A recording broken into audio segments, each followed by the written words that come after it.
네, 반갑습니다. 이제 완전히 겨울이 됐죠.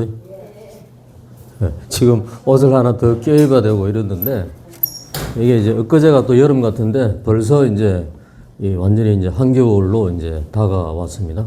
사람 마음이 간사하죠. 그래서 변속할 때 마음하고 나올 때 마음 다르다고 이렇게 이야기를 많이 하는데, 그러면 이제 어떻게 해야 그런 마음을 좀 초지일관되게 이렇게 유지할 수 있겠느냐.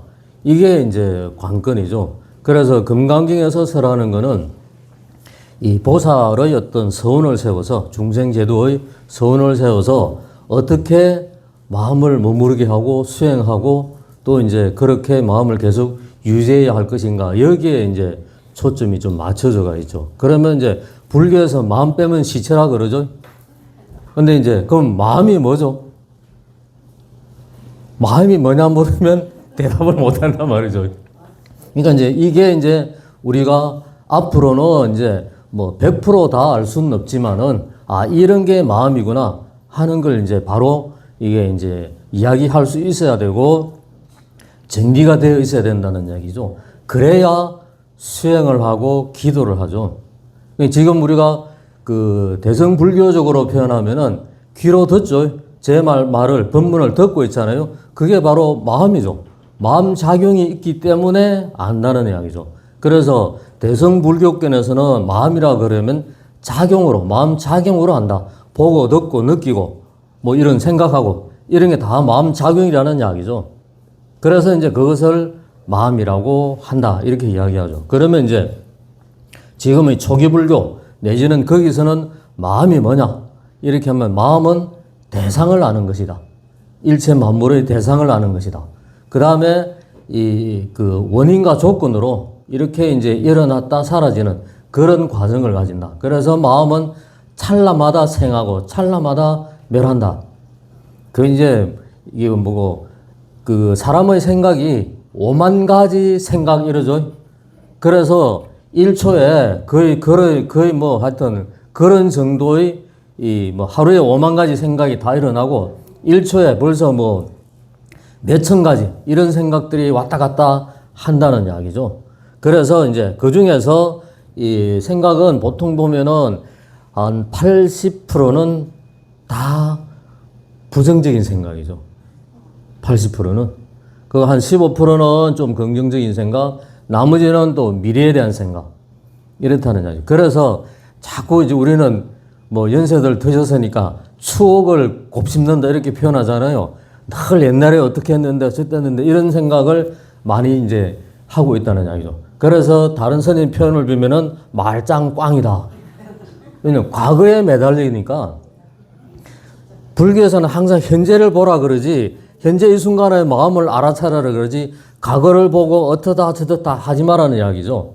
거기서 벗어나는 방법이 금강경의 방법이고 우리가 마음 수행하는 거죠. 그래서 그러면 대성불교, 특히 선불교에서는 어떠느냐, 어떻게 이제 마음을 알아차리느냐, 이제 했을 때 달마대사와 그 제자인 해가스님의 이제 대화가 이제 유명하죠.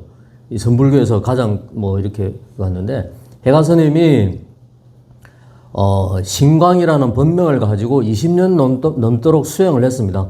근데 마음이 늘 불안하고 이렇게 그 괴로움이 이게 해소가 안 되는 거죠. 그래서 달마대사의 소문을 듣고 이 소림사로 찾아갔습니다. 면벽 군영한다고 이렇게 표현하잖아요.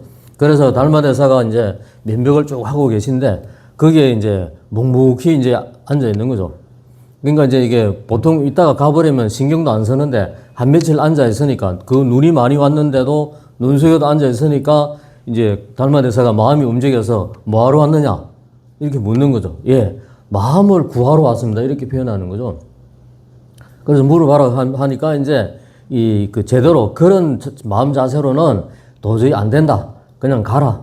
이렇게 하니까 그 자리에서 오른팔을, 왼쪽 팔인지 오른팔인지 모르겠는데 팔을 끊었다. 그래서 소림 담비 이렇게 표현을 하죠. 그래서 이 달마대사가 마음이 움직여서 그래 뭐 하러 왔느냐? 예, 마음을 구하러 왔습니다. 마음이 어떻길래? 예, 마음이 늘 불안합니다. 그러면 달마대사가 하신 말씀은 그렇게 불안한 마음을 가져오느라. 근데 이제 찾아보니 없습니다. 이렇게 대답하는 거죠. 그러면 달마대사께서 하신 말씀은 내가 이미 너희 마음을 편안하게 하였다. 이렇게 이야기하는 거죠. 그러면 마음이 편안하고 편안하지 않다. 이게 맞는 말일까요? 이제 마음이라는 것은 편안한 것도 아니고 편안하지 않은 것도 아니고 불안한 것도 아니고 이렇다는 이야기죠. 다만 그 사람의 마음 상태에 따라 어두운 생각이 가득 차면은 불안하고 그 다음에 밝은 생각이 가득 차면은 행복하고 이렇게 간다는 이야기죠. 그래서 선불교에서는 그러한 마음이 따로 있는 것이 아니고 이 본래 공이다 이거죠. 무자성이다. 그래서 본래적이고 근원적인 마음을 찾아야 된다. 그래서 어떻게 하느냐? 직지인심 견성성불이라고 그러죠. 곧바로 마음을 가르쳐서 성불하게 만든다. 이게 이제 그 선종의 모토입니다. 그러면 이제 누가 해야 되느냐? 내가 해야 된다는 이야기죠. 부처님이 제도해 주는 게 아니고 내가 나 자신을 제도해야 된다. 이런 이야기죠. 저는 그런 어떤 이 주체성, 자발성 이런 것을 굉장히 이제 강조를 합니다. 그래서 또 우리가 경전 공부를 많이 하죠. 그 경전 공부도 비판하는 거죠. 왜 비판을 할까요? 경전에만 매달리니까. 예를 들어서 화엄경 하면 화엄경에 이런 이야기가 나온다. 그게 전부다. 이렇게 해서 막 말하고 실천하는 사람들이 있다는 이야기고 있죠. 그러면 그것은 경전 속의 말씀일 뿐이죠. 방편으로 하신 말씀이라는 이야기죠. 상황에 따라 응병여약, 병이 아픈 사람은 아픈 사람들에 따라서 그 근기에 따라서 다 법문이 다르죠. 그래서 84,000 법문 이렇게 이제 이야기를 한다는 이야기입니다. 그래서 이제 이 선에서는 본이 주체가 되어서 이 그 직지인심 견성성불의 방법으로 수행에 들어간다. 이런 의미죠. 자, 그러면 우리나라에서 4대 수행이라고 이야기하죠. 4대 수행이 뭘까요? 어떤 게 있습니까? 참선, 그 다음에 강경, 경을 보는 거, 그 다음에 연불, 또 뭐가 있죠? 주력. 이렇게 해서 4대 수행이라고 그러죠. 그러면 이 그 선으로 한 소식 하신 분들은 많이 들어봤잖아요. 그러면 기도로 한 소식 하셨다는 분들 많이 들어보셨어요? 안 들어보셨어요? 근데 이제 간혹 드물게 계십니다. 이 스산 스님의 그러니까 조카 상자쯤 되는 선하자라는 스님이 있었는데 이분이 금강산 묘왕산 그 문수하면서 이제 이 백일기도 이제 서운을 세워서 이제 그 기도를 하는 거죠. 그래서 옛날에는 스님들이 뭐 먹을 게 없잖아요. 그래서 탁발을 해서 기도할 양식을 다 구해서 이제 암자로 올라가는 거죠. 그 일제시대나 뭐 하여튼 40년대, 50년대 전후까지만 해도 스님들이 혼자서 저 암자에 있거나 선언해서 정진을 하려고 그러면은 탁발을 해가지고 자기 양식을 기본적으로 갖춰야만이 정진할 수 있었죠. 그래서 이제 옛날에도 이제 그랬는데, 그래서 이제 그 스님이 이제 그 탁발한 거, 이 걸막에 뭐 엄청 이고 지고 이렇게 해서 들고 오니까 명선 입고 오니까 힘들잖아요. 근데 어디서 난데없이 웬 어린아이들이 나타나서 스님 힘들죠 하면서 막 들고 막 올라가는 거죠. 그래서 이제 암자에 도착해 보니까 그 물건은 그대로 있는데 아이들은 흔적 없이 사라진 거죠. 그 암자의 나은님들이 도와주신 거 이렇게 생각하는 거죠.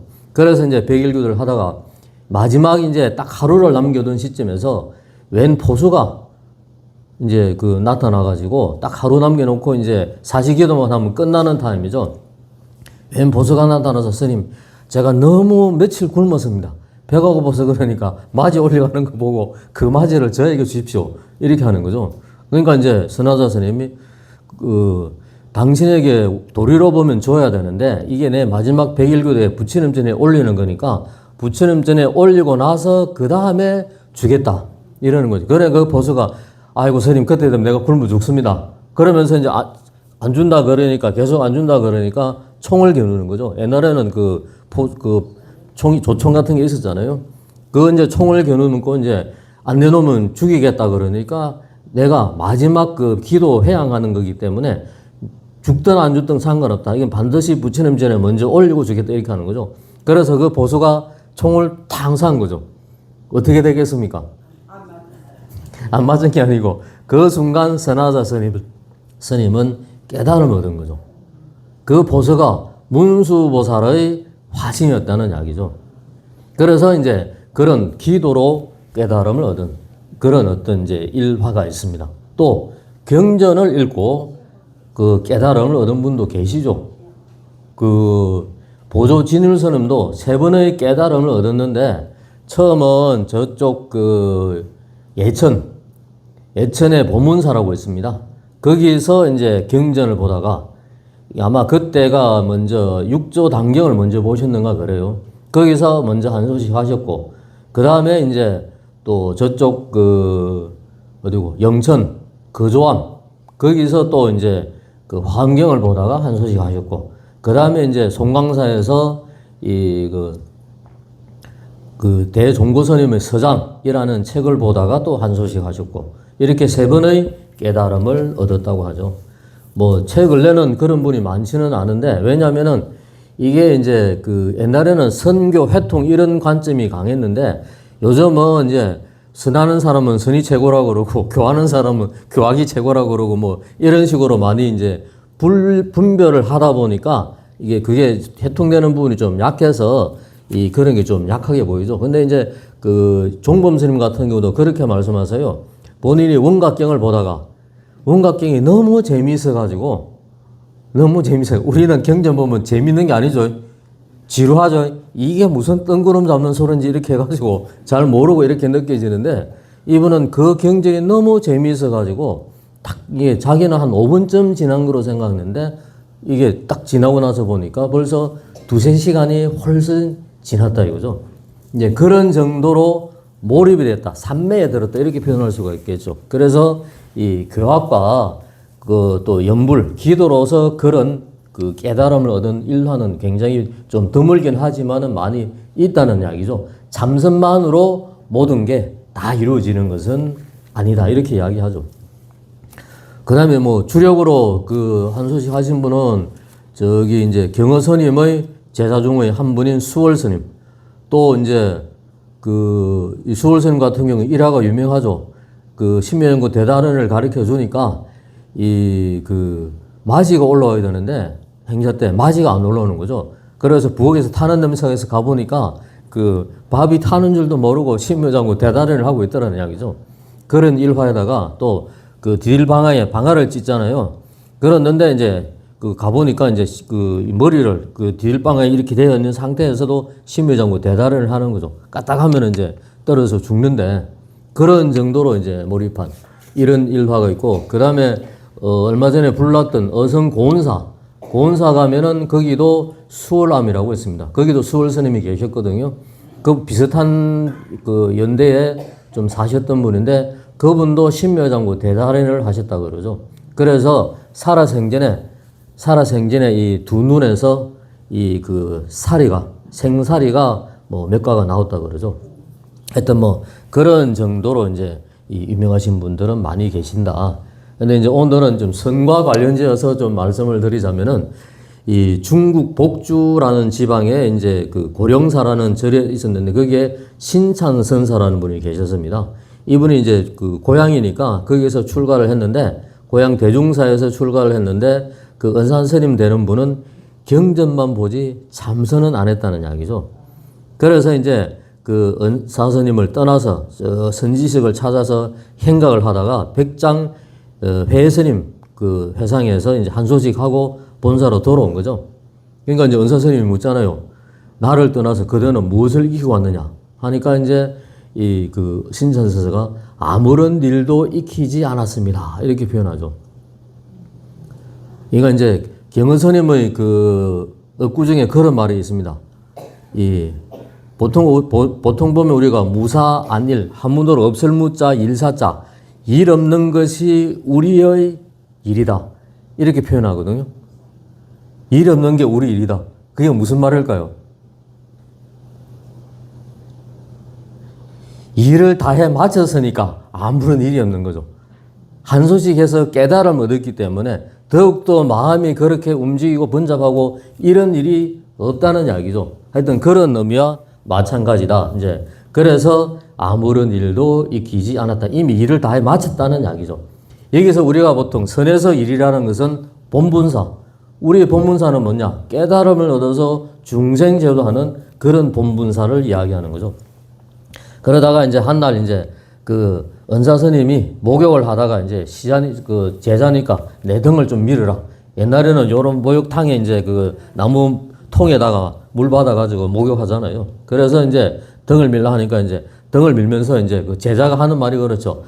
좋은 불전인데 부처가 영험하지 못하구나. 이렇게 이야기하는 거죠. 그래서 깜짝 놀라서 고개를 슥 돌려보고 다시 또 하니까 부처는 영험치 못하나 광명을 놓을 줄은 아는구나.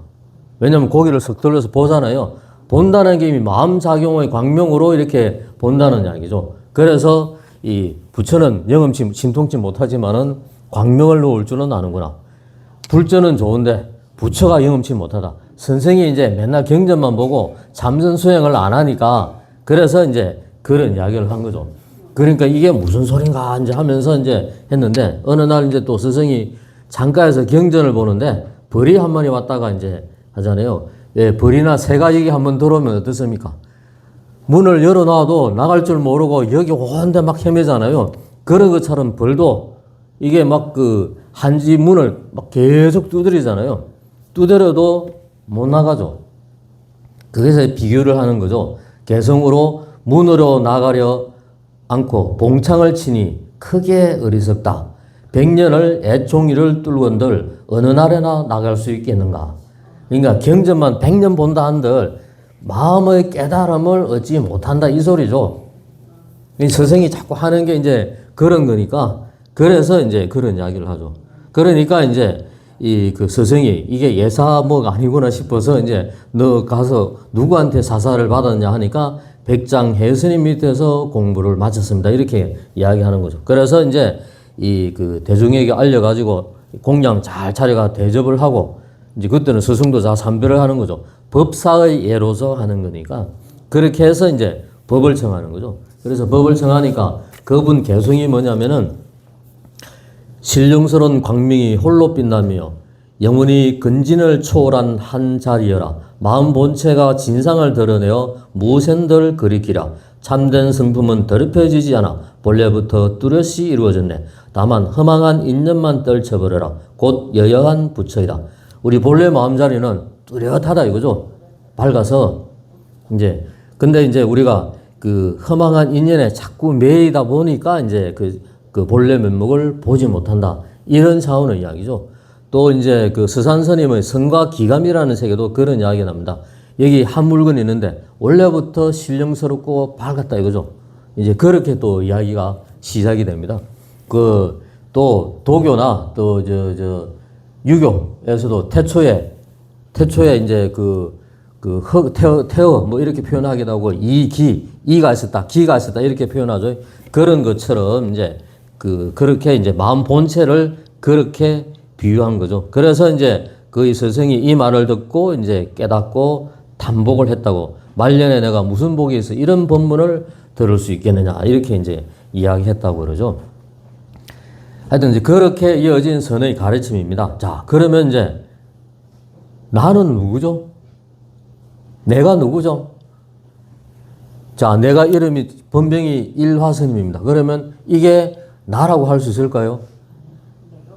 본명을 이야기해도 나의 일부일 수는 있어도 나의 본래 면목 전부를 다 나타내는 게 아니죠.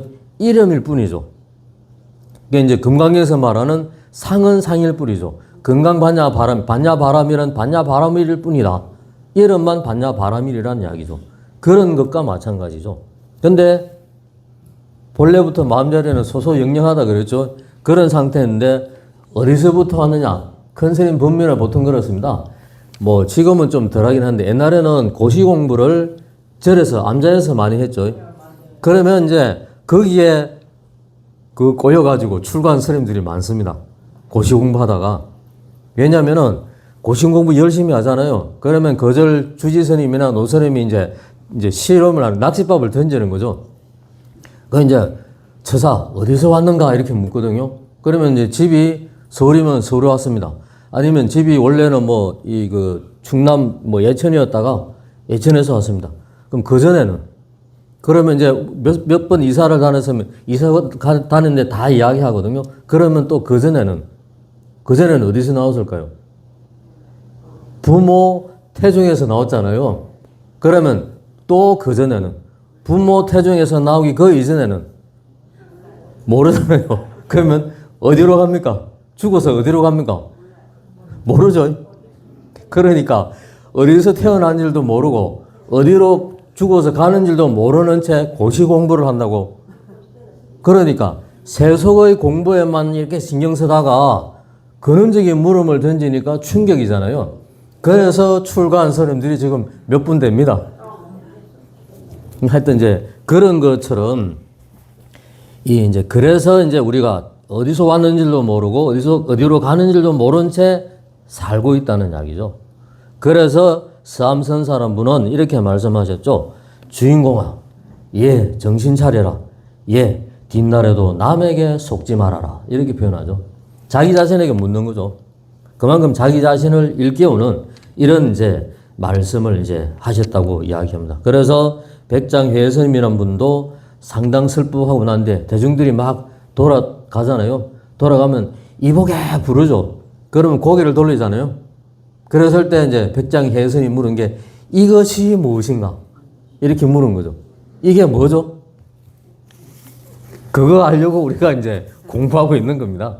하여튼 뭐 그렇게 이어지고 그래서 이제 선에서는 이제 그렇게 표현하기입니다. 이 이제 어떤 스님이 이제 그 운문 스님에게 물은 거죠. 무엇이 부처입니까? 답하니까 말은 똥막대기니라. 똥막대기는 뭐냐면은 요즘은 뒷물하면은 휴지로 하죠. 근데 인도에는 휴지를 안 쓰죠. 영국 사람들이 맨 처음 그 인도에 들어갔을 때 휴지로 닦으니까 인도 사람들이 영국 사람들을 보고 미개인이라고 그러고 더럽다고 그랬대요. 왜냐하면 휴지로는 안 닦인다 이거죠. 그럼 인도 사람들은 문화풍습이 뭐냐? 항상 정병을 가지고 다니죠. 그러니까 이제 그 성지순례 가면은 인도 성지순례 가면은 그 부처님 8대 성지가 대체적으로 비하라주에 있습니다. 비하라주는 인도에서 가장 낙후된 지역입니다. 그리고 이제 우리가 새벽 6시 뭐 어둑어둑 할 때 막 버스 타고 가거든요. 그러면 마을에 보면은 마을 사람들이 두세 명씩, 한두 명씩 이 병에 물 담아가지고 갑니다. 볼 보러 가는 거죠. 그게. 인도 문화는 그렇다는 이야기죠. 그래서 또 나라에서 이 각 집집마다 화장실을 만들어줬대요. 그러니까 화장실을 안 써요.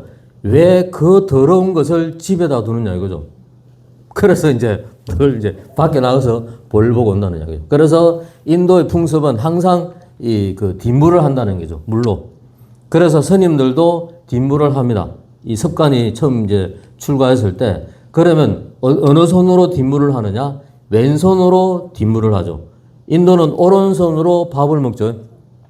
그래서 인도 가가지고 왼손으로 악수를 청하면 얻어맞는다는 이야기죠. 상대방을 멸시하고 뭐 이런 의미가 되는 거고 오른손으로 해야만이 된다는 이야기죠. 이제 그런 것처럼 이 옛날 그 중국이나 아마 지금 그 궁궐터, 이 조선시대 때 궁궐터에서도 그런 게 나온다 그러거든요. 이제 나무 막대기인데 아주 얇게 돼가 있는가 봐요. 부드럽고 그것으로 이제 뒷물 처리를 했다. 이렇게 이야기를 합니다. 어쨌든 간에 이제 그래서 무엇이 부처입니까? 물었는데 말은 똥막대기니라. 이렇게 묻는 거죠. 또 어떤 스님이 조주 스님에게 무엇이 부처입니까? 이렇게 물으니까 법당 안에 있는 거지. 이러는 거죠. 또 그러니까 이제 그 스님은 법당 안에 있는 건 흙으로 만든 거고 나무로 만든 거고 제가 물은 거는 그게 아닙니다. 어떤 부처를 물었냐? 참 부처 말입니다. 그러니까 이제 조주 스님이 법당 안에 있는 것이지. 이렇게 물었죠. 대답을 했죠. 왜 그런 말을 했겠습니까? 묻는 사람은 부처님은 어떤 존재죠? 부처님은 저쪽 그 미얀마 가면은 그 법당 안에서 밥도 까먹고 그 다음에 남녀가 거기서 데이트도 합니다. 법당 안에서. 근데 우리나라는 여기 여름에 양말만 안 신고 와도 난리 나죠. 뭐 그런 것처럼 우리는 그 동아시아의 전통은 예불의 종교입니다. 근데 인도와 저쪽 그 남방 쪽은 이 귀의하는 종교, 삼보에 귀의한다. 뭐 이런 의미죠. 이제 그렇기 때문에 그런 이제 차이가 있다. 이렇게 이제 볼 수가 있죠. 그래서 묻는 사람은 어떤 의미냐? 부처님은 위대하고 뭐 이렇게 예불 받아야 되고 마땅히 공양 받아야 되고 이런 위대한 분으로만 생각하고 묻는다는 이야기죠. 그게 허망한 상이라는 이야기죠. 꿈에서 깨어나라 이거죠. 그래서 말은 똥막대기니라. 부처는 일상생활에서 항상 퍼져 있는 거다. 항상 있는 거다. 널려 있는 거다. 이런 의미로서 말씀을 드린 거죠. 또 보통 이제 법당 안에 있는 것만 이제 뭐 이야기하기도 하는데 여기 있는 사람은 뭐냐면은 부처를 자꾸 밖에서 찾잖아요. 밖에서 구하려고 한단 말이죠. 그래서 이 금강경의 형상으로서 부처를 구하지 마라 이렇게 나오잖아요. 이제 그런 부분에서 그런 잘못된 생각을 깨트려주는 방식이죠. 그래서 금강경에 범소유상, 계시여망, 약견재상, 비상, 적견열애 이런 말이 나오죠. 일체 모든 있는 상은, 존재하는 상은 허망하다 이거죠.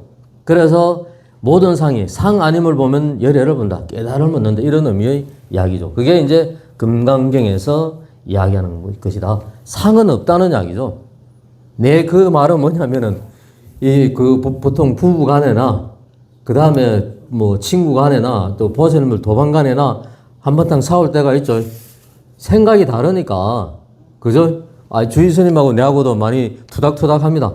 왜냐하면 우리 주의 스님은 아주 깔끔한 그런 걸 선호하거든요. 우리는 좀 뭐 조금 내 눈에 크게 은하지 않으면 그냥 두고 보는 거죠. 그러니까 내 선은 화장실에 와서도 그 더러워졌으면 막 설고 닦고 날려요. 그러면 나는 내버려둬라. 내 눈에는 더럽지 않다 이거죠. 근데 본인은 그런 꼴을 못 봐요.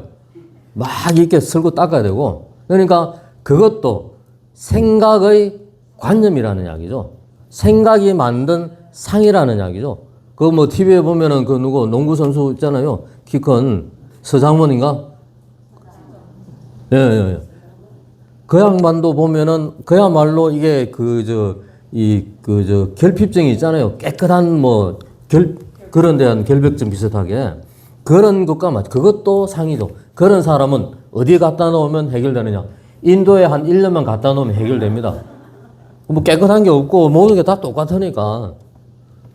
이제 그런 것과 마찬가지라는 이야기죠. 그래서 이 부부 간의 싸움이나 부모 자식 간의 싸움이나 항상 뭐냐면 내 생각이 옳다는 걸 갖고 싸우잖아요. 내 생각 틀렸다면서 싸우지는 않죠.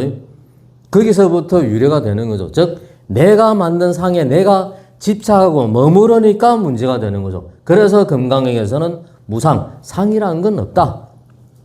무주, 머무르지 마라, 집착하지 마라 이렇게 이제 가르침을 이야기하는 거죠.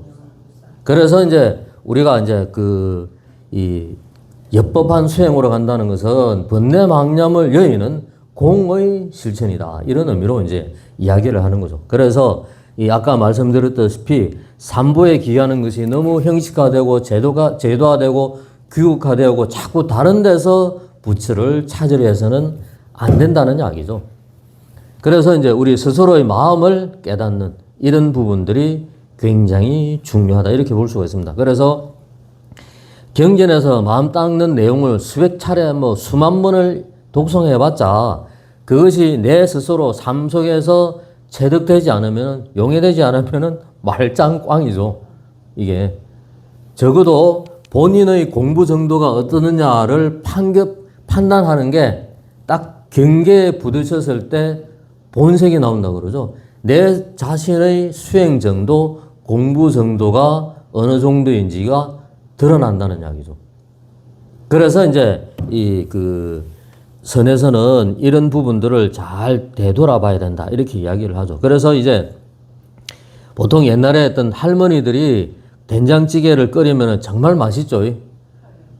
그러면 이제 들어가는 재료나 배합하는 거 이런 거 다 가르쳐주고 딸에게 이렇게 그 전수를 해줘도 옛날 그 맛이 나올 때도 있지만 안 나오는 경우가 더 많죠.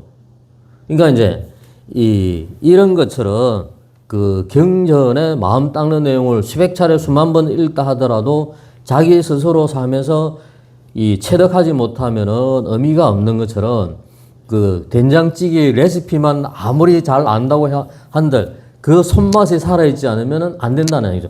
자기 자신이 만든 고유한 맛이 있어야 된다. 이제 그런 것과 마찬가지다. 이게 바로 선수행하는 것이고 기도하는 것이고 경을 읽는 것이다. 이렇게 이제 볼 수가 있습니다. 그러면은 이제 그렇게 표현하죠. 그러면 마음 공부를 어떻게 해야 됩니까? 이렇게 이제 그 성철 스님하고 경봉 스님한테 물으니까 하나같이 하신 말씀이 그렇게만 해. 이렇게 말씀하셨다 그러죠. 그 말은 묵묵히 행할 뿐이지 구하지 마라 이거죠. 바라지 마라 이거죠. 그래서 이제 그런 말씀을 하셨다. 그래서 삶 속에 도가 있는데 우리가 깨닫지 못하는 것은 분별심 때문에 그렇다. 이런 이야기죠. 그래서 이제 어떤 비구니 스님의 어떤 오도성 중에 나온 이야기가 그런 예가 있습니다. 개송 중에 이 봄을 찾아서 온 산을 막 헤매 다니다가 집에 돌아오니 매화꽃이 뜰 앞에 매화꽃이 피어 있더라 이거죠. 그래서 바깥으로 아무리 찾아봤자 자기 게 안 된다. 내 안에 있는 부처를 일깨우고 자기 안에 있는 관음기도 하는 것도 마찬가지입니다. 내 안에 있는 자기 관음을 일깨워야 되는 거죠. 처음은 관세음보살님 도와주십시오 이렇게만 가다가 그 다음에 내가 관세음보살님이 이제 되겠다는 이야기고 그 다음에는 관세음보살님을 대신해서 내가 자비를 베풀겠다는 이야기죠. 그러니까 이제 기도하는 부분도 마찬가지로 그렇게 가야 되고 참선 선수행하는 것도 깨달음을 얻어서는 곧바로 보살행을 실천하는 이제 이런 게 돼야 된다. 우리 축원 중에 구경원성 보통 뭐 살봤냐라고 하기도 하고 살봐야라고 이렇게 표현하기도 하거든요. 그거는 뭐냐면 일체종지, 일체지를 이야기하는 겁니다. 일체의 지혜. 그래서 이제 이런 의미로 가는 거죠. 그래서 우리가 반야지혜라 그러죠. 반야지혜가 뭐죠?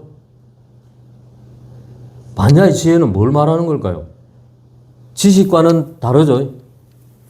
그래서 이 간단하게 말하자면은 제법 실상이라 그러죠. 우주 만물의 진리 내지는 부처님의 가르침 이런 게 뭡니까?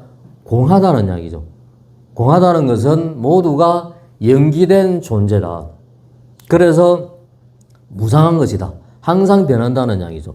그리고 무아이다. 무아라는 것은 실체가 없다는 이야기죠. 그리고 모든 게 이 세상 모두가 괴로움이다. 이런 부분들 즉 공을 알고 공도리를 안다 이런 표현의 이야기죠. 어쨌든 간에 그렇듯이 그 바깥으로 아무리 찾고 경전을 아무리 읽는다 하더라도 그것을 내 스스로 자기화시키는 체화시키는 체득시키는 그런 과정들이 필요하다. 그래서 그런 과정으로 필요한 것이 항상 이 조고각하 선에서는 그렇게 표현하고 습심반조 마음을 거둬서 안으로 비춰봐라. 늘 이제 그런 그 습관들이 그 수행 방식들이 몸에 체득된다라면은 이 기도를 하는 집중력도 높아질 뿐만 아니라 기도를 통해서 자기 마음을 바꿔가는 게 바로 이루어질 수 있지 않겠느냐. 그래서 마음 공부는 생각 바꾸기다. 생각이 바뀌어야 행동이 바뀌고 습관이 바뀐다. 이렇게 표현할 수가 있습니다. 그래서 그런 관점을 가지고 이 기도와 경전과 또 잠성과 주력과 이런 것들을 해나가는 그런 불자들이 되었으면 좋겠습니다. 예, 이상으로 마치겠습니다. 고생하셨습니다.